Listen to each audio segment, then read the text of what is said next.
যে বাংলাদেশের ভিতরে এসে তারা জলসা করে, এটা ধর্ম রাষ্ট্রীয়ভাবে কোনো বাধা নাই। রাষ্ট্রীয়ভাবে বাধা কোনগুলা বাধা আসে?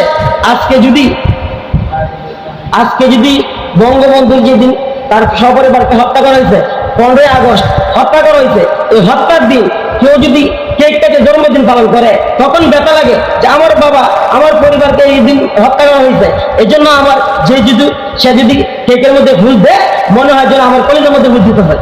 তাহলে আমার বাবার মৃত্যু দিনে একজন জন্মগ্রহণ করলে বা বুয়া বাবা কেউ যদি জন্মদিন পালন করে এত কষ্ট লাগে, তাহলে আমাদের নবী, আখির নবী, যে নবীর পরে আর কোন নবী নাই, এখন যদি কেউ দাবি করে তাদেরকে দেশের মধ্যে প্রোডাকশন দেওয়া হয়, তাদেরকে দস্তা করার অনুমতি দেওয়া হয়, তাহলে এর চেয়ে হতভাগা জাতি আর কেউ হইতে পারে না। মুসলমান দাবি করলে কি হবে? কেউ যদি সরকারকে নিয়ে, তার বাবাকে নিয়ে কটূক্তি করে, সাথে সাথে মামলা হয়, কিন্তু নবীকে নিয়ে কটূক্তি করলে মামলা হয় না, সাথে সাথে ধরা হয় না। এবং ফরিদপুর জেলা কয়েকদিন আগে একটা মন্দিরকে কেন্দ্র করিয়া মন্দিরের ভিতরে আগুন লাগছে, পাশে একটা স্কুল, দুজন মুসলমান দুই ভাই, তারা স্কুলের মধ্যে কাজ করতেছে, রাজমিস্ত্রি কাজ করতেছে, তারা কাজ করা অবস্থায় পাশে মন্দিরে আগুন লাগছে, তারা গিয়ে মন্দিরে আগুন নিভাইতে গেছে এবং ছেলেছেলে করতেছে, তারা আছেন আগুন নিভান। আর তাদেরকে হিন্দু সম্প্রদায় বাংলাদেশের মধ্যে 95% মুসলমান দেশ সত্ত্বেও কয়েক পার্সেন্ট হিন্দু, তারা মুসলমানের দুই ভাইকে পিটায় হত্যা করছে। এটার প্রতিবাদে তাদের বিচার চাইছে, এদেরকে আরো প্রশাসনের লোকের তাদেরকে গুলি করছে, মুসলমানদের বুকে গুলি চালাইছে, মুসলমানদেরকে হত্যা করা হয়েছে। এটা কেন? এটা কেউ দেখে নাই যে মন্দিরে কেউ আগুন দিচ্ছে। মন্দিরে আগুন দিলে কি মন্দির গোলাপ খায় বা বানাইলে কি আমাদের কোনো যায় আসে না। মন্দিরে কেউ যদি এটাকে কেউ আগুন জ্বালায়, যেন ইসলামের কোনো লাভ হবে না, বরং আল্লাহ রাসূল নিষেধ করে গেছেন অন্য ধর্মকে কটাক্ষ করা যাবে না, অন্য ধর্মকে আঘাত করে কথা বলা যাবে না। আমরা অন্য ধর্মকে আঘাত করে কথা বলতেছি না, তারা কেন পূজা করে, যে তাদের ধর্মীয় ব্যাপার, কিন্তু তাদের ধর্ম তারা ভাবে এসে পালন করবে। আর আমাদের দেশে দেখিয়া আবার আমাদের বিরুদ্ধে আঙ্গুল তুলবে, আমাদের বিরুদ্ধে তারা অস্ত্র ধরাবে। তাদের পূজা, এখন কি পূজা শুরু হয়েছে কয়েকদিন আগে, রামদালিয়া গাউলে মিছিল করে, এগুলা তাদের পূজা। আলোর যেভাবে মঙ্গল শোভাযাত্রা, পয়লা বৈশাখে যেভাবে তারা পালন করে শহরের ভিতরে, এরকম একটা পূজা রামদালিয়া বড় বড় ছুরি লইয়া তারা মিছিল করছে। এটা তাদের একটা ধর্মীয় উৎসব মিছিল করছে। আর আমাদের মুসলমানদেরকে 1% মুসলমান থাকা সত্ত্বেও তসবিহ নামাজ নিয়ে মিছিল করলেও তাদেরকে জঙ্গি বলে ধরা হয়, গ্রেফতার করা হয়। কেন? মুসলমান শুধু না। ইয়া আইয়ুহাল্লাযীনা আমানু লা তারফা'উ আসওয়াতাকুম ফাওকা সাওতিন নাবী ولا تجهروا له بالقول كجهر بعضكم لبعض أن تحبط أعمالكم وأنتم لا تشعرون. وقال النبي صلى الله عليه وسلم إياكم والحسد فإن الحسد يأكل الحسنات كما تأكل النار الحطب أو كما قال النبي عليه الصلاة والسلام. آمنت بالله صدق الله المولانا العظيم وصدق رسوله النبي الكريم ونحن على ذلك من الشاهدين والشاكرين والذاكرين والحمد لله رب العالمين. اللهم صل على محمد وعلى آل محمد كما صليت على إبراهيم وعلى آل إبراهيم إنك حميد مجيد. اللهم بارك على محمد وعلى آل محمد كما باركت على إبراهيم وعلى آل إبراهيم إنك حميد مجيد. بلغ العلا بكماله كشف الدجى بجماله حسنت جميع خصاله صلوا عليه وآله سبحانك لا علم لنا إلا ما علمتنا إنك أنت العليم الحكيم رب اشرح لي صدري ويسر لي أمري واحلل عقدة من لساني يفقهوا قولي আলহামদুলিল্লাহ আল্লাহ পাক রব্বুল আলামিনের দরবারে লাখো কোটি শুকর যে আল্লাহ তাআলা আমাদেরকে জুমার নামাজ আদায় করার লক্ষ্যে মসজিদে আসার বসার তৌফিক দিয়েছেন। সেই মহান প্রভুর দরবারে আমরা কালিমাত শুকরিয়া আদায় করি, বলি আলহামদুলিল্লাহ। এই প্রচন্ড গরমে আমাদেরকে আল্লাহ তাআলা আল্লাহর ঘর মসজিদে আসার তৌফিক দিয়েছেন। যারা আমরা গরম দেখি, ঠান্ডা দেখি, ঠান্ডার সময় ঠান্ডা, গরমের সময় গরম, যে গরম সহ্য করা যায় না। যে আল্লাহ তাআলা জাহান্নাম যখন আগুন দিয়ে জ্বালাইতেছেন, জাহান্নাম আল্লাহর কাছে অভিযোগ দিতেছে, আল্লাহ আমার এক অংশ আরেক অংশকে গিলে খাইয়া ফেলতেছে, আমাকে এক অংশ আরেক অংশকে খেয়ে ফেলতেছে। আগুনের এত উত্তাপ, এই উত্তাপ তাপের কারণে আমার এক অংশ আরেক অংশকে খেয়ে ফেলতেছে। আল্লাহ বলতেছেন, তোমাকে দুইটা নিঃশ্বাস ছাড়ার অনুমতি দেওয়া হইল, তুমি দুইটা নিঃশ্বাস ছাড়বা দুনিয়াতে। একটা গরমকালে যেন গরম লাগে নিঃশ্বাস, জাহান্নামের উত্তাপ থেকে, জাহান্নামের আগুনের উত্তাপ থেকে যেন গরম গুলা দেন উত্তাপ।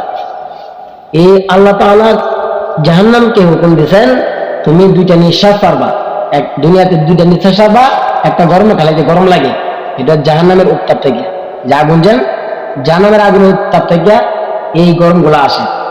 আর একটা ঠান্ডা সময় ছাড়বে, জাহান্নামে শুধু আগুন দিয়ে শাস্তি দেওয়া হবে না, ঠান্ডা দিয়েও শাস্তি দেওয়া হবে। যখন জাহান্নামীরা বলবে আল্লাহ আগুন সহ্য হয় না, ঠান্ডা দেব, তখন বরফের মধ্যে নেওয়ালাইতে হবে, বরফ হয়ে যাবে। শুধু আগুন দিয়ে শাস্তি হয় না, এই বরফ দিয়েও শাস্তি হয়। এই জন্য ঠান্ডার নিঃশ্বাসও ছাড়ে দুনিয়াতে, গরমের নিঃশ্বাসও ছাড়ে জাহান্নামে।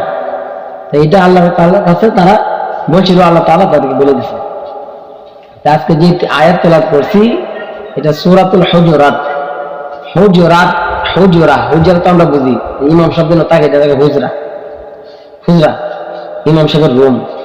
তা আল্লাহ রাসূল যে রুমে থাকতেন, আম্মা জান আয়েশা সিদ্দিকা রাদিয়াল্লাহু তাআলা আনহা যে রুমে থাকতেন এটাকে হুজরা বলা হয়।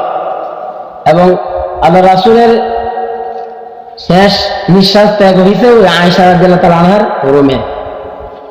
তো আল্লাহ রাসূল যেহেতু যে রুমে নিঃশ্বাস ত্যাগ হয়েছে ওই রুমেই তাকে দাফন করা হয়েছে, যে হুজরার ভিতরেই তাকে দাফন করা হয়েছে। পরে আয়েশা সিদ্দিকার জন্য মাঝখানে একটা পার্টিশন দেওয়া হয়েছে, এই পাশের রুমে উনি থাকছেন। তো হুজুরাত, এই সূরাটা হলো গিয়া সমাজের কিভাবে সমাজ পরিচালনা করলে ভ্রাতৃত্ব বন্ধন থাকা যায়, কিভাবে সমাজ গঠন করলে সুন্দরভাবে থাকা যায়, এই সমাজ গঠনমূলক আলোচনা ইসলাম। সমাজ কিভাবে চালাইতে হবে, কিভাবে মানুষ একে অন্যের প্রতি মিল মহব্বত থাকবে, কিভাবে মানুষের সাথে উঠা বসা করা লাগবে, মানুষের সাথে লেনদেন করা লাগবে, এই সূরার মধ্যে আল্লাহ তাআলা বলছেন। যেহেতু আমি সূরার আয়াত সংখ্যা অনেক, সম্ভবত 18টা, এর মধ্যে আমি পড়ছি মাত্র দুইটা আয়াত, তো বিস্তারিত আলোচনা সম্ভব না। দুইটা আয়াতের আলোচনায় আজকে করবো। এই দুইটা আয়াতের মধ্যে আল্লাহ তাআলা এর মধ্যে 4 নম্বর যে আয়াতটা, দুইটা আয়াতে তেলাওয়াত করছে। 4 নম্বর আয়াতের মধ্যে যে আল্লাহ রাসূলের কাছে এই সূরা নাযিল হয়, শানে নুজুল। আল্লাহ রাসূলের কাছে কিছু মুসলিম তারা মসজিদে আসছে আল্লাহ রাসূলের সাথে সাক্ষাৎ করার জন্য। বলতেছে আমরা সমাজ গঠন করব, সমাজ চালাইবো, সমাজ চালাইলে তো একজন আমিরের দরকার, বা সভাপতি, যেটা বলি সভাপতির দরকার, না হয়তো সমাজ পরিচালনা হবে না, সুন্দরভাবে কাউরে মানবে না। ওই জন্য একজন লিডার দরকার। এখন সে বলতেছে ওরে দেব, হেদাবি করতেছে এরে দেব, এদের মারামারি না। এখন এই মারামারির সমাধান কি? ওরা গিয়ে মামলা করো, মামলা করলে সমাধান হবে, তাহলে পুলিশের ফ্যাট বাড়ানো হবে। সমাধান কি?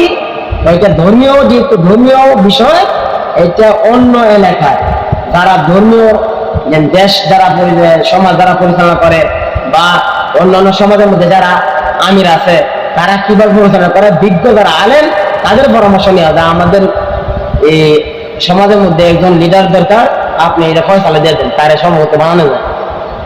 অন্য মহল্লা থেকে, অন্য এলাকা থেকে যেন বিজ্ঞ আলেম আছে, তাদের কাছ থেকে মতামত নেওয়া যায়। তারা একজন বানায় দিলে, হ্যাঁ তুমি যে আমির। তো এই লোকগুলা যখন আল্লাহ রাসূলের কাছে গিয়ে বলছেন আমরা নো মুসলিম, আল্লাহ রাসূলকে গিয়ে বলতেছেন আমরা নো মুসলিম, আমাদেরকে সভাপতি বানায় দেন, এটা বলবেন। তারা আল্লাহ রাসূলের দরজার সামনে দাঁড়াবে। অনেক মানুষ দেখবেন দরজার সামনে দাঁড়ায় 2-3টা ডাক দিবে, ডাক দেওয়ার পরে ঢুকতে হবে গিয়া লোকটা কোনো ডাকটা শোনে না। মানে নিয়ম হয়েছে গিয়া 3টা ডাক দিবা, সালাম দিবা 3টা, দাদা কথা আইছে না, তুমি একটু অপেক্ষা করো, হয়তো চলে যাও। কিন্তু দরজা শুধু না, দেখা যায় মহিলা দেখতে পারে, তোমার চেহারা তার দিকে থাকতে পারে, যে দরজা হয়তো এক ডানে না তো বামে, এক পাশে দাঁড়ায় থাকে।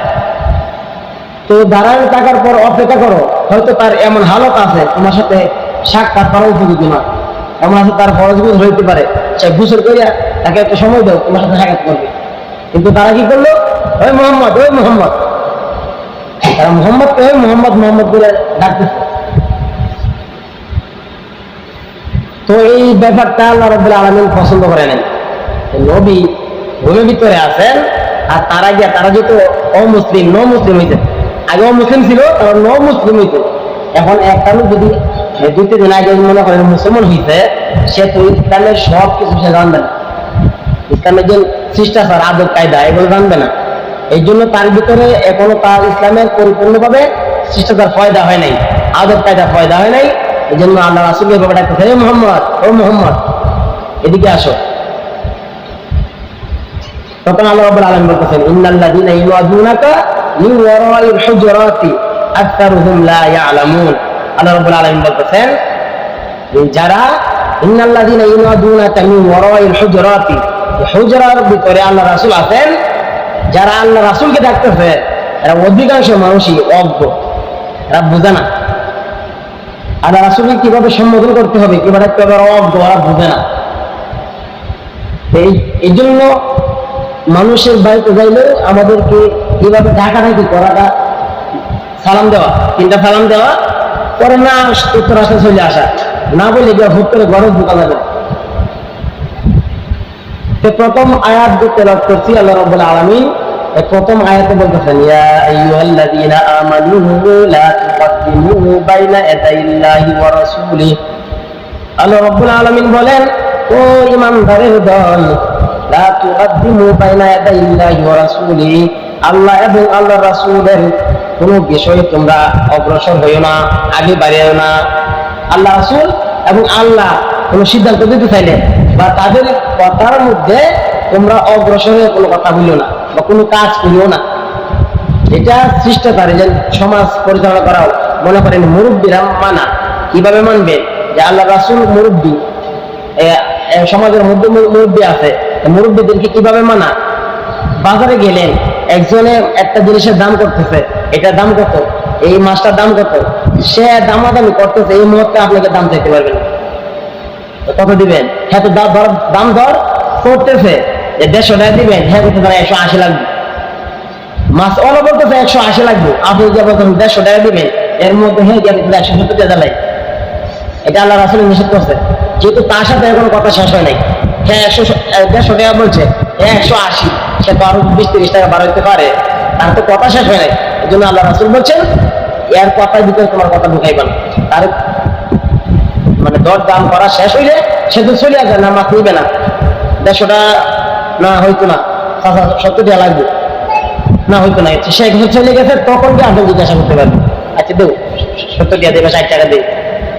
কিন্তু একজনের দাম করতেছে 150 টাকার মধ্যে আপনি 60 টাকা দেয়, 160 টাকা দিই, তা আপনি 10 টাকা বেশি নিয়েছেন। এই জন্য একজনের দামের উপরে আরেকজনের দাম আমরা করবো না, আল্লাহ রাসূল নিষেধ করছে। এই জন্য আল্লাহ রাব্বুল আলামিন বলেন ইয়া আইয়ুহাল্লাযীনা আমানু লা তুকদ্দিমু বাইনা ইয়াদাইল্লাহি ওয়া রাসূলিহি, আল্লাহ এবং আল্লাহর রাসূলের কোন বিষয়ে তোমরা অগ্রসর হই না, আগে বাড়িও না। ওয়াত্তাকুল্লাহ, তোমরা আল্লাহ রাব্বুল আলামিনকে তোমরা ভয় করো। ইন্নাল্লাহা সামিউন আলিম, যে আল্লাহ সব শুনেন এবং দেখেন। আল্লাহ রাব্বুল আলামিন সব শুনেন এবং জানেন। এরপরের আয়াতে আল্লাহ রাব্বুল আলামিন বলতেছেন ইয়া আইয়ুহাল্লাযীনা আমানু লা তারফাউ আসওয়াতাকুম ফাওকা সাওতিন নবী। আমরা যে আমল করি, আমরা যে ইবাদত করি, এই ইবাদত কোন কারণে নষ্ট হয় এগুলা কিন্তু আমাদের জানা নাই। কোন কোন কারণে আমল আমাদের নষ্ট হয়ে যায় আল্লাহ রাব্বুল আলামিন বলেন এই কয়েকটা কারণ আছে। এই কারণের মধ্যে একটা হলো ঈমানের সঙ্গে কুফরি করা। যারা ঈমানের সঙ্গে কুফরি করে, আর যারা ঈমানের সঙ্গে কুফরি করে তাদের আমল হইছে বরবাদ। আল্লাহ রাব্বুল আলামিন বলতেছেন ওয়া ইয়াকফুর বিল ঈমানি ফাকাদ হাবিতা আমালু। আল্লাহ রাব্বুল আলামিন বলেন ওয়া ইয়াকফুর বিল ঈমানি ফাকাদ হাবিতা আমালু, যারা আখিরাত ঈমানের সাথে কুফরি করবে ফাকাদ হাবিতা আমালুহু, তাদের আমলনামা সব কিছু বরবাদ হয়ে যাবে। ومن يكفر بالإيمان فقد حبط عمله وهو في الآخرة من الخاسرين, তাদের আখিরাত বরবাদ। তাহলে আমরা যদি কুফরি করি, ঈমান আছে আবার কুফরি করি, আল্লাহ রাব্বুল আলামিন বলতেছেন তাদের আখিরাত বরবাদ এবং তাদের আমল নামাজ যা কিছু আছে সব কিছু বরবাদ। আরেকটা কারণ হলো আল্লাহ রাব্বুল আলামিন যে সাথে যদি কেউ অংশীদার স্থাপন করে, কেউ যদি শিরিক করে, এই শিরিক করার কারণেও আল্লাহ রাব্বুল আলামিন তার আমল নামা বরবাদ করিয়া দেন। আল্লাহ রাব্বুল আলামিন বলতেছেন ইয়া আইয়ুহাল্লাযীনা আমানু লা তারফাউ আসওয়াতাকুম ফাওকা সাওতিন নবী। আল্লাহ রাসূল সাল্লাল্লাহু আলাইহি ওয়াসাল্লামের সাথে যদি কেউ শিরিক করে, ওয়ালাকাদ উহিয়া ইলাইকা ওয়া ইলাল্লাযীনা মিন ক্বাবলিক ওয়ালাকাদ উহিয়া ইলাইকা ওয়া ইলাল্লাযীনা মিন ক্বাবলিক লাইন আশরাকতা লা ইয়াহবাতান্না আমালুকা। আল্লাহ রাসূলকে আল্লাহ তাআলা উদ্দেশ্য করে বলতেছেন ও পয়গম্বর, আপনার আগে যত নবী আমি দুনিয়াতে পাঠাইছি তাদের উপরে এই ওহী নাযিল করেছি, আপনার উপরেও এই ওহী নাযিল করতেছি, আমার সঙ্গে কাউকে অংশীদার স্থাপন করা যাবে না। ওয়ালাকাদ উহিয়া ইলাইকা ওয়া ইলাল্লাযীনা মিন ক্বাবলিক লাইন আশরাকতা লা ইয়াহবাতান্না আমালুকা। ও পয়গম্বর, আপনি নবী হয়েছেন, নবী হলে কি হবে, আপনিও যদি আমার সাথে কাউকে অংশীদার স্থাপন করেন, লাইন আশরাকতা লা ইয়াহবাতান্না আমালুকা, আপনার আমলগুলোও আমি ধ্বংস করে দিব। সুবহানাল্লাহ। এজন্য নবীকে আল্লাহ বলতেছেন শিরিক করা যাবে না, শিরিক করা যাবে না, ইবাদত করতে করতে আমার সাথে কাউকে অংশীদার স্থাপন করা যাবে না। এখন মাজারগুলোর মধ্যে কি হয়, একজন আল্লাহ ওলি যে ঘুমিয়ে আছে সে আল্লাহ ওলি, 100% আল্লাহর ওলি, কিন্তু তাকে কেন্দ্র করিয়া শিরিক করা হয়। বলে বাবা তো অনেক কামেল ছিল, বাবা শাহপরম তো অনেক কামেল ছিল, সাধারণত অনেক কামেল ছিল, তারা কামেল ছিল মানে তাদের এখন কি কবরকে পূজা করতে হবে? আল্লাহ রাসূল নিজের কবরের কথা বলতেছেন আমি যখন থাকবো না, আমার কবরকে আমার কবরকে তোমরা সেজদার জায়গা বানাও না, আমার কবরকে তোমরা ইবাদতের কারখানা বানাও না।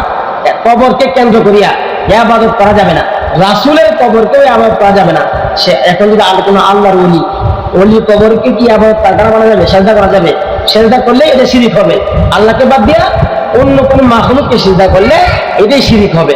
এজন্য আল্লাহ তাআলা বলতেছেন, আল্লাহ রাসূলকে বলতেছেন ওয়ালাকাদ উহিয়া ইলাইকা ওয়া ইলাল্লাযীনা মিন ক্বাবলিক লাইন আশরাকতা লা ইয়াহবাতান্না আমালুকা। আল্লাহ রাসূল সাল্লাল্লাহু আলাইহি ওয়াসাল্লামকে বলতেছেন আপনি যদি শিরিক করেন আপনার আমলকে বরবাদ করে দেওয়া হবে। এবং আখিরাতে যারা আল্লাহ তাআলার আয়াতকে অস্বীকার করে, আল্লাহ তাআলার আয়াত যতগুলো আয়াত নাযিল করেছেন এই আয়াতগুলো যদি কেউ অস্বীকার করে, আল্লাহ রাব্বুল আলামিন তাদের আমলকে বরবাদ করিয়া দিবেন। আল্লাহ তাআলা বলতেছেন ওয়াল্লাযীনা কাযযাবু বিআয়াতিনা ওয়া লিকাইল আখিরাতি হাবিতাত আমালুহুম। আল্লাহ রাব্বুল আলামিন বলতেছেন ওয়াল্লাযীনা কাযযাবু বিআয়াতিনা ওয়া লিকাইল আখিরাতি হাবিতাত আমালুহুম, যারা আমার আয়াতকে, যারা ওয়াল্লাযীনা কাযযাবু বিআয়াতিনা, যারা আমার আয়াতকে অস্বীকার করবে, ওয়া লিকাইল আখিরাতি, এবং আখিরাত যে আছে, অনেকে আছে আখিরাতকে বিশ্বাস করে না, দুনিয়াত আছি আবার আখিরাত আছে এটা আমি বিশ্বাস করি না, দুনিয়াতে আছি আবার চলে যাবো, আখিরাতে যাইতে হবে, আখিরাত সম্পর্কে যাদের ধারণা নাই, যারা বিশ্বাস করে না কিন্তু তারা আমল করতেছে, আল্লাহ তাআলা বলতেছেন ওয়াল্লাযীনা কাযযাবু বিআয়াতিনা ওয়া লিকাইল আখিরাতি হাবিতাত আমালুহুম, তাদের আমল নামাকে আল্লাহ রাব্বুল আলামিন বরবাদ করিয়া দিবেন।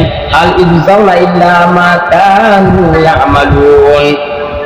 আল্লাহ রাব্বুল আলামিন তাদেরকে যেটা তারা জানে না, এই বিষয় তাদেরকে আল্লাহ রাব্বুল আলামিন জানিয়ে দিবেন। এজন্য আখিরাতকে বিশ্বাস করতে হবে। আখিরাত যে আছে, আখিরাতকে বিশ্বাস করতে হবে। আল্লাহর বিধানকে অপছন্দ করা যাবে না। আল্লাহর বিধানকে যদি অপছন্দ করা যায়, আল্লাহ তাআলা ওই তার আমলনামা বরবাদ করিয়ে দিবেন, আমলনামা ধ্বংস করিয়ে দিবেন। আল্লাহর বিধান কি? আল্লাহ তাআলা বলতেছেন, ওয়াল্লাযিনা কাফারু ফাতা'সাল্লাহুম ওয়া দাল্লা আ'মালাহুম যালিকা বিআন্নাহুম কারিহু মা আনজালাল্লাহু ফাআহবাতা আ'মালাহুম। আল্লাহ রাব্বুল আলামিন বলতেছেন, ওয়াল্লাযিনা কাফারু ফাতা'সাল্লাহুম, যারা ওয়াল্লাযিনা কাফারু ফাতা'সাল্লাহুম ওয়া দাল্লা আ'মালাহুম, যারা অপছন্দ করে আল্লাহ রাব্বুল আলামিন, যারা আল্লাহর বিধানকে অপছন্দ করে, যেটা আল্লাহ তাআলা নিষেধ করেছেন, এটা সে আল্লাহ তাআলা যেটা নিষেধ করছেন তার যুক্তিতে মানে না। আল্লাহ তাআলা নিষেধ করছেন, সে এটা আল্লাহর অপছন্দটাকে সে অপছন্দ করছে, যে আল্লাহ এটা অপছন্দ করছে, এটা আমি মানি না। আল্লাহর অপছন্দ মানি না। যেমন আল্লাহ রাব্বুল আলামিন সুদ হারাম করেছেন। এখন যদি কেউ বলে সুদের ব্যবসা করলেও লভ্য অংশ আছে, কেউ যদি ব্যবসা করে, দোকানদারি করে, তারও তো লভ্য অংশ আছে, তার দুইটা তো সমান, সুদ খাইলে সমস্যা কি? এই ব্যাপারটা যারা মানবে না, একজনও সুদ খায়, দোয়া করি সেজন্য সুদের পর থেকে ফিরে আসে। আর কেউ যদি বলে সুদের এই আয়াতটা আমার পছন্দ হয় নাই, আল্লাহ তাআলা বলেন তার আমল নামা থেকে গুনাহ, তার আমল নামা থেকে নেকিগুলা করছে তা সব কিছু বরবাদ করে দেওয়া হবে। والذين كفروا فتعزلهم وضل أعمالهم ذلك بأنهم كرهوا ما أنزل الله فأحبط أعمالهم। আল্লাহ রাব্বুল আলামিন যেগুলা আয়াত নাযিল করেছেন, এই আয়াতগুলা যদি কেউ অস্বীকার করে, একটা মানে আর একটা না মানে, তাহলে তাদের আমলগুলাকে আল্লাহ রাব্বুল আলামিন ধূলিসাৎ করে দিবেন। আল্লাহ রাব্বুল আলামিন আরো বলেন, যারা দুনিয়াতে প্রদর্শন দেখানোর জন্য, জনপ্রিয়তা প্রদর্শনীর জন্য, জনপ্রিয়তা পাওয়ার জন্য কোনো কাজ করে, আমি একটা নেক কাজ করতেছি, আমি একটা কোনো কাজ করতেছি, আমাকে মানুষে বলবে অমুক একজন বক্তা হয়ে গেছে, এমন একটা কাজ করতেছে, নেক কাজ করতেছে, সে সেলিব্রিটি হয়ে গেছে, সে এমন কাজ করতেছে, সে এখন ভাইরাল হয়ে গেছে, সে তার ভিতরে যদি এরকম ধারণা থাকে যে আমি এই কাজটা করলে মানুষ আমাকে নিয়ে কথাবার্তা বলবে, আমাকে নিয়ে একটা টপিক নিয়ে আলোচনা করবে, আমি সবার মুখে মুখে থাকবো, আমার একটা জনপ্রিয়তা হবে, তাহলে তার আমল নামা আল্লাহ রাব্বুল আলামিন ধ্বংস করে দিবেন। এই প্রসঙ্গে আল্লাহ রাব্বুল আলামিন বলতেছেন, মান কানা ইউরিদুল হায়াতাদ দুনিয়া ওয়া জিনাতাহা, যারা দুনিয়ার চাকচিক্যকে যারা গ্রহণ করে, যারা দুনিয়ার চাকচিক্য চায়, যারা দুনিয়া চায়, ওয়া জিনাতাহা, যারা দুনিয়ার মধ্যে চায় তার জনপ্রিয়তা হইতো, ওয়াজিনাতাহা ফামান কানা ইউরিদুল হায়াতাদ দুনিয়া ওয়াজিনাতাহা নুওয়াফি ইলাইহিম আ'মালাহুম ফিহা ওয়া হুম ফিহা লা ইউবখাসুন। আল্লাহ রাব্বুল আলামিন বলেন, যারা দুনিয়াতে যেটা চায়, আমি আল্লাহ রাব্বুল আলামিন সেটা দুনিয়াতে তাকে দিয়ে দিব। যারা দুনিয়ার চাকচিক্য চায়, দুনিয়ার সবকিছু চায়, আখিরাতে কিছুই চায় না, আমাকে আল্লাহ দুনিয়াতে সবকিছু দিয়া দেও, আমার আখিরাত দরকার নাই, দুনিয়াতে আমাকে সবকিছু দিয়া দেও। আল্লাহ রাব্বুল আলামিন বলতেছেন, ওয়াজিনাতাহা ওয়া ইলাইহিম আ'মালুহুম ফিহা ওয়া হুম ফিহা লা ইউবখাসুন, আল্লাহ তাআলা তাকে দুনিয়াতে দিয়া দিবেন। উলাইকা আল্লাযীনা লাইসা লাহুম ফিল আখিরাতি ইল্লান নার, উলাইকা লাইসা লাহুম ফিল আখিরাতি ইল্লান নার। আল্লাহ রাব্বুল আলামিন বলতেছেন, আখিরাতে তার জন্য জাহান্নামের আগুন ছাড়া কিছু নাই। উলাইকা লাইসা লাহুম ফিল আখিরাতি ইল্লান নার, সে দুনিয়াতে চাকচিক্য চাইছে, দুনিয়া চাইছে, আমি দুনিয়াতে সবকিছু দিয়ে দিছি। উলাইকা লাইসা লাহুম ফিল আখিরাতি ইল্লান নার, তার জন্য আখিরাতে জাহান্নামের আগুন ছাড়া কিছুই নাই। وحبط ما صنعوا فيها وباطل ما كانوا يعملون। তার আমলনামা আল্লাহ রাব্বুল আলামিন এগুলাও ধ্বংস করে দিবেন, তার আমলনামায় কিছু থাকবে না। দুনিয়াতে আল্লাহ রাব্বুল আলামিন দিয়ে দিবেন, আখিরাতে তার জন্য জাহান্নামের আগুন ছাড়া কিছু থাকবে না। এই জন্য আল্লাহ রাব্বুল আলামিন যেগুলা যেইগুলা আমাদের আমল নামার ধ্বংস হয়ে যায়, এই কিছু কিছু কাজের জন্য আমাদের আমল নামার ধ্বংস হয়ে যায়, আমরাও নিজেরাও টের পাই না। আল্লাহ রাব্বুল আলামিন বলতেছেন, যারা আল্লাহ এবং আল্লাহর রাসূলের সাথে বিয়াদবি করবে, আল্লাহ এবং আল্লাহর রাসূলের সাথে যারা বিয়াদবি করবে, আল্লাহ রাব্বুল আলামিন বলেন তাদের আমল নামে আমি ধ্বংস করে দিব। যে আয়াত তেলাওয়াত করেছি, আল্লাহ রাব্বুল আলামিন বলতেছেন, ইয়া আইয়ুহাল্লাযীনা আমানু লা তারফাউ আসওয়াতাকুম ফাওকা সাওতিন নবী।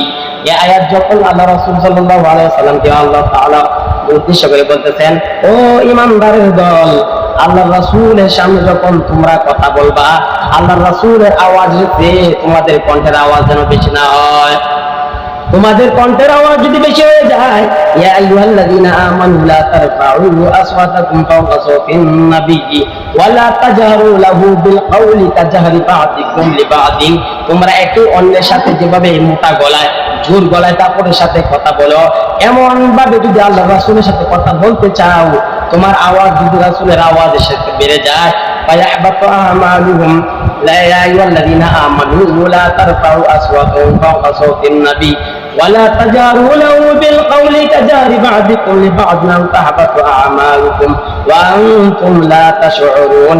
আল্লাহ রাব্বুল আলামিন বলেন, তোমাদের আমল নামা আল্লাহ তাআলা ধ্বংস করে দিবেন, তোমাদের টের পাইবা না। তোমরা যে আল্লাহ রাসূলের সাথে বিয়াদবি করতেছো, এই কথার মাধ্যমে, শুধু বিয়াদবি খালি আচার ব্যবহারের মাধ্যমে না, তোমার আল্লাহ রাসূলের সাথে কথা বলতে হইছে। আল্লাহ রাসূলের সাথে কথা বললে তোমার আওয়াজ যেন রাসূলের আওয়াজ থেকে বেশি না হয়। যদি তোমার আওয়াজ রাসূলের আওয়াজ থেকে বেশি হয়, তাহলে তোমার আমলনামায় আল্লাহ রাব্বুল আলামিন বরবাদ করে দিবেন। এইজন্য এই আয়াত যখন নাযিল হয়ে গেছে, আল্লাহ রাসূল সাল্লাল্লাহু আলাইহি ওয়াসাল্লামের সাথে যে সাহাবীগুলো ছিলেন, এমন যে আমাদের মধ্যে কারো কারো কণ্ঠস্বর হয়েছে উচ্চ, মুঠা, আস্তে আস্তে কথা বললেও জোরে শোনা যায়, এমন কণ্ঠওয়ালা মানুষ আছে। এমন একজন সাহাবী ছিল সাবেক ইবনে ওয়াক্কাস রাদিয়াল্লাহু তাআলা আনহু। আল্লাহ রাসূলকে বলতেছেন, এই আয়াত যখন নাযিল হয়ে গেছে, এই সাহাবী আল্লাহ রাসূলের কাছে যায় না। আল্লাহ রাসূল বলতেছেন, এই সাহাবী কেন আমার কাছে আসে না? ওর কাছ থেকে সংবাদ নিয়ে আসো। বলতেছে, আমার কণ্ঠ মুঠা। আল্লাহ রাব্বুল আলামিন যেহেতু আয়াত নাযিল করছেন, রাসূলের আওয়াজে সে তোমার আওয়াজ যদি উচ্চ হয়ে যায়, তাহলে তোমার আমল বরবাদ হয়ে যাবে। এই জন্য আমি এই ভয়ে আল্লাহ রাসূলের দরবারে যাই না। এই আয়াত যখন নাযিল হয়ে গেছে, সাহাবায়ে কেরাম আল্লাহ রাসূলের সাথে বসে আছেন। আল্লাহ রাসূল সাহাবায়ে কেরামকে কিছু জিজ্ঞাসা করতেছেন, তারা এমন সাইলেন্ট হয়ে গেছে, তারা আস্তে আস্তে কথা বলতেছে। আল্লাহ রাসূল বলেন, কি বলো শুনি না, কি বলো শুনি, আরো বলো, জোরে বলো। বলতেছে, এইটা কি? মানে একবার দুইবার তিনবার জিজ্ঞাসা করতে হইতো আল্লাহ রাসূলের, কি কথা বলতেছো, ছোট আছি না? যেহেতু আল্লাহ ধমক দিয়েছেন, তোমাদের আমল বরবাদ হয়ে যাবে। রাসূলের সাথে একসাথে বসে থাকিয়া রাসূলের কথার চেয়ে তোমার কথার আওয়াজ বেশি হয়ে যাবে, তোমার আমল বরবাদ হয়ে যাবে। তখন সাহাবায়ে কেরাম তারা সাইলেন্ট হয়ে গেছে। এই রাসূলের কথার চেয়ে তোমার কথা উচ্চ হইতে পারবে না। রাসূল দুনিয়াতে নাই, রাসূল দুনিয়াতে নাই, এখন রাসূল দুনিয়াতে নাই। আলেম ওলামা হলো নবীর ওয়ারিস। এই আলেম ওলামা কোরআন হাদিসের কথা বললে, মাহফিলের মধ্যে বাধা দেওয়া হয়, মাহফিলের মধ্যে উচ্চ বক্তার কণ্ঠে তার কণ্ঠ উঁচা হয়ে যায়, ধমক দেয়, কিন্তু তার যে আমল নামা বরবাদ হয়ে গেছে তার খবর নেই। এই জন্য মসজিদের ভিতরেও হট্টগোল করা যাবে না, কণ্ঠকে উচ্চ করা যাবে না। ইমাম সাহেব বলতে পারবে, ধর্মীয় আলোচনা করতে পারবে, মোটা আওয়াজে কথা বলতে পারবে। হাদিসে আছে, আল্লাহ রাসূল সাল্লাল্লাহু আলাইহি সাল্লাম যখন বক্তৃতা দিতেন, যখন বয়ান করতেন, অনেক সময় এরকম হয়ে যেত, আল্লাহ রাসূলের চক্ষু লাল হয়ে যেত, এমন ধমক দিত, মনে হইতো যেন কাউকে ধমকাইতেছে, নির্দেশ দিতেছে, এটা করা যাবে না, এমন কইতো। আর মাঝে মাঝে চক্ষু লাল হয়ে যেত, কণ্ঠ উচ্চ হয়ে যেত, কণ্ঠের আওয়াজ বাইরে যেত। আল্লাহ রাসূল বলতে পারবেন, কিন্তু অন্য মানুষে মসজিদের ভিতরে আইসা হট্টগোল করা, এটা কেন্দ্র করা, আমাদের মসজিদের ভিতরে সমাজের মধ্যে বা যত জায়গা মসজিদ আছে, বেশিরভাগ মসজিদের মধ্যে সিন্নি নিয়ে মারামারি হয়ে গেছে। সিন্নি যে শুক্রবারে আনা হয়, একটা হয়ে হট্টগোল শুরু হয়ে যায়। এই মসজিদের আদব আছে, এটা আপনি ভয় করেন না, মসজিদের আদব আছে, এখানে উচ্চ আওয়াজে কথা বলা যাবে না। তো ওমর রাদিয়াল্লাহু তাআলা আনহুর যুগে কিছু লোক মসজিদের নববীতে উচ্চ আওয়াজে কথা বলতেছে, আর ওমর রাদিয়াল্লাহু তাআলা আনহু বলতেছেন, তোমাদের বাড়ি কোথায়? আমাদের বাড়ি তায়েফে, তো তোমরা যদি মদিনাবাসী হইতা, যদি তোমরা তায়েফ থেকে এখানে আসতো, মেহমান হিসেবে আসতো, তোমরা যদি মদিনাবাসী হইতা, তোমাদেরকে লাঠি দিয়ে পিটাইতাম, তোমাদেরকে লাঠি দিয়ে প্রহার করতাম। তোমরা এটা হাদিসটা বুখারী শরীফের 470 নম্বর হাদিস, যে এই হাদিসটা তোমাদেরকে লাঠি দিয়ে প্রহার করতাম তোমরা যদি মদিনাবাসী হইতা, তায়েফবাসী না হইতা। মসজিদে হট্টগোলের জায়গা না, মসজিদের ভিতরে হট্টগোল করা যাবে না, মসজিদের ভিতরে উচ্চ আওয়াজে কথা বলা যাবে না। এর জন্য আল্লাহ রাসূল সাল্লাল্লাহু আলাইহি ওয়াসাল্লামের ব্যাপারে বলতেছেন, নবীর সামনে যখন তোমরা থাকবা, নবীর কথা হচ্ছে তোমার আওয়াজ বেশি উচ্চ হয়ে যেতে পারবে না। রাসূল নাই, রাসূলের কবরের কাছে গিয়াও এখানে গিয়ে উচ্চ আওয়াজে কথা বলা যাবে না, উচ্চ আওয়াজে নবীকে সালাম দেওয়া যাবে না। নবীকে সালাম দেওয়ারও পদ্ধতি শিখাই দিয়েছেন, ইয়া নবী সালাম আলাইকা বলিয়া রাসূল পদ্ধতি শিখাই গেছেন না, ইয়া নবী সালাম আলাইকা বলিয়া পদ্ধতি শিখাই গেছেন না। রাসূলের মোহাব্বত শুধু ইয়া নবী সালাম আলাইকা বললেই রাসূলের মোহাব্বত প্রকাশ পায়।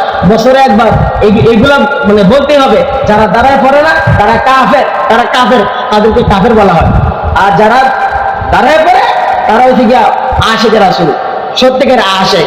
অথচ বাংলাদেশের ভিতরে কাদিয়ানি, যেই কাদিয়ানি গোলাম মোহাম্মদ কাদিয়ানি, সে আখিরি নবী যে মুহাম্মদ সাল্লাল্লাহু আলাইহি সাল্লাম এটা মানে না, সে নিজেকে মনে করে আমি গোলাম মোহাম্মদ কাদিয়ানি। এই গোলাম আহমেদ কাদিয়ানি বাংলাদেশের ভিতরে তারা জলসা করে। এটা ধর্ম রাষ্ট্রীয়ভাবে কোনো বাধা নাই। রাষ্ট্রীয়ভাবে বাধা কোনগুলা বাধা আসে?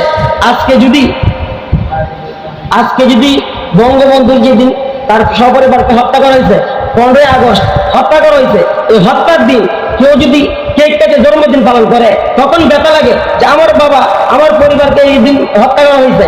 এই জন্য সে যদি কেকের মধ্যে ফুল দেয়, মনে হয় যেন আমার কলেজের মধ্যে ফুল দিতেছে। তাহলে আমার বাবার মৃত্যু দিনে একজন জন্মগ্রহণ করলে বা বুয়া বাবা কেউ যদি জন্মদিন পালন করে এত কষ্ট লাগে, তাহলে আমাদের নবী, আখির নবী, যে নবীর পরে আর কোন নবী নাই, এখন যদি কেউ দাবি করে তাদেরকে দেশের মধ্যে প্রোডাকশন দেওয়া হয়, তাদেরকে দর্শা করার অনুমতি দেওয়া হয়, তাহলে এর চেয়ে হতভাগা জাতি আর কেউ হইতে পারে না। মুসলমান দাবি করলে কি হবে? কেউ যদি সরকারকে নিয়ে, তার বাবাকে নিয়ে কটূক্তি করে, সাথে সাথে মামলা হয়, কিন্তু নবীকে নিয়ে কটূক্তি করলে মামলা হয় না, সাথে সাথে ধরা হয় না।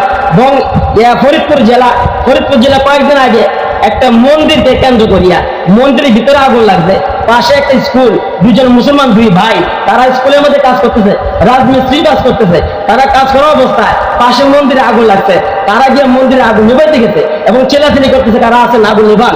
আর তাদেরকে হিন্দু সম্প্রদায় বাংলাদেশের মধ্যে 95% মুসলমান দেশ সত্ত্বেও কয়েক পার্সেন্ট হিন্দু, তারা মুসলমানের দুই ভাইকে পিটায় হত্যা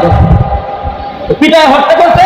এটার প্রতিবাদে তাদের বিচার চাইছে, এদেরকে আরো প্রশাসনের লোকের তাদেরকে গুলি করছে, মুসলমানদের বুকে গুলি চালাইছে, মুসলমানদেরকে হত্যা করা হয়েছে। এটা কেন? এটা কোনো কেউ দেখে নাই যে মন্দিরে কেউ আগুন দিচ্ছে। মন্দিরে আগুন দিলে কি মন্দির গোলাপ খায় বা বানাইলে কি আমাদের কোনো যায় আসে না। মন্দিরে কেউ যদি এটাকে কেউ আগুন জ্বালায়, যেমন ইসলামের কোনো লাভ হবে না, বরং আল্লাহ রাসূল নিষেধ করে গেছেন অন্য ধর্মকে কটাক্ষ করা যাবে না, অন্য ধর্মকে আঘাত করে কথা বলা যাবে না। আমরা অন্য ধর্মকে আঘাত করে কথা বলতেছি না, তারা কেন সোজা করে যে তাদের ধর্মীয় ব্যাপার, কিন্তু তাদের ধর্ম তারা বাংলাদেশে পালন করবে। আর আমাদের দেশে দেখিয়া আবার আমাদের বিরুদ্ধে আঙ্গুল তুলবে, আমাদের বিরুদ্ধে তারা অস্ত্র ধরাবে। তাদের পূজা, এখন কি পূজা শুরু হয়েছে? ওই কিছুদিন আগে রামদালুয়া গাউলে মিছিল করে, এগুলা তাদের পূজা। আলোর যেভাবে মঙ্গল শোভাযাত্রা, পয়লা বৈশাখে যেভাবে তারা পালন করে শহরের ভিতরে, এরকম একটা পূজা রামদালুয়া বড় বড় ছুরি লইয়া তারা মিছিল করছে। এটা তাদের একটা ধর্মীয় উৎসব মিছিল করছে। আর আমাদের মুসলমানদেরকে 1% মুসলমান থাকা সত্ত্বেও তসবিহ নামাজ নিয়ে মিছিল করলেও তাদেরকে জঙ্গি বলে ধরা হয়, গ্রেফতার করা হয়। কেন? মুসলমান শুধু নামে মুসলমান, কিন্তু মুনাফিক, বেশিরভাগই মুনাফিক, এই জন্য মুসলমানের মার খায়। আল্লাহ রাসূল বলে গেছেন এমন জামানা আসবে মুসলমানদেরকে খাওয়ার জন্য অন্যান্য ধর্মরা তারা একত্রিত হইবে, মুসলমান নিধন করো, মুসলমানকে ধ্বংস করো। যেমনি ভাবে একজনের দস্তরখানার মধ্যে খানা রেডি করিয়া মানুষকে ডাকাডাকি করে আসো খানা রেডি খায় ফেলাই, মুসলমানদেরকে এইভাবে খাইয়ে ফেলবে। হিন্দু বৌদ্ধ খ্রিস্টান তারা ঐক্য পরিশোধ করছে ইসকন নামে, ঐক্য পরিশোধ করছে, তারা মিল আছে। আর মুসলমানদের মধ্যে কে ওয়াহাবি, কে সুন্নি, কে জামাত ইসলাম, কে তালেবান, কেউ হেফাজত, কেউ সরমনাই, এইগুলোর মধ্যে দ্বন্দ্ব লাগাইয়া দলে দলে ভাগ করিয়া মুসলমানদের মধ্যে বিবাদ সৃষ্টি করিয়া মুসলমান যেন এক প্ল্যাটফর্মে আসতে না পারে। এক প্ল্যাটফর্মে আসলে তো হিন্দু বাবদের এখানে বাংলাদেশের মধ্যে না করানোর সুযোগ থাকবে না। এই জন্য এই মুসলমানদের মধ্যে এত ভাগাভাগি দলাদলি করিয়া ইহুদি খ্রিস্টানদের চক্রান্তে দলাদলি করিয়া মুসলমানদের ভাগ করিয়া দিছে, মুসলমান একত্রিত হইতে পারবে না। এই জন্য আল্লাহ রাসূল বলেন মুসলমান তাই সেই জামানা বেশি থাকবে, কিন্তু মুসলমানদের ভিতরে ইমান থাকবে দুর্বল, তারা ক্ষমতার লোক, দুনিয়ার লোক থাকবে তাদের অন্তরে। আর মৃত্যুর ভয়, মরে যাবো, হক কথা কই মরে যাইবো, হক কথা কই আমাকে জেলে নিয়ে যাবে, ফাঁসি দিতে, আর জীবনে একবার হইব। আমার যদি মৃত্যু ফাঁসিতে লেখা থাকে কোনো বাপের বেটা আমার আটকা রাখতো না।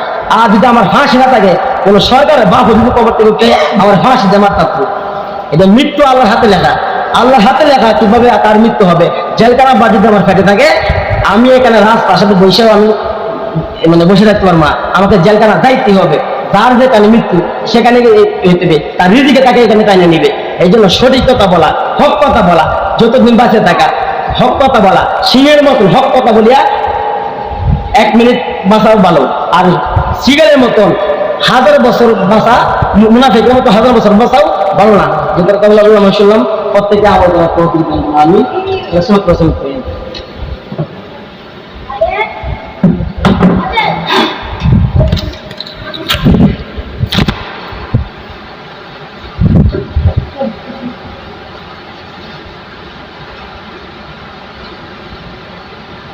Yes.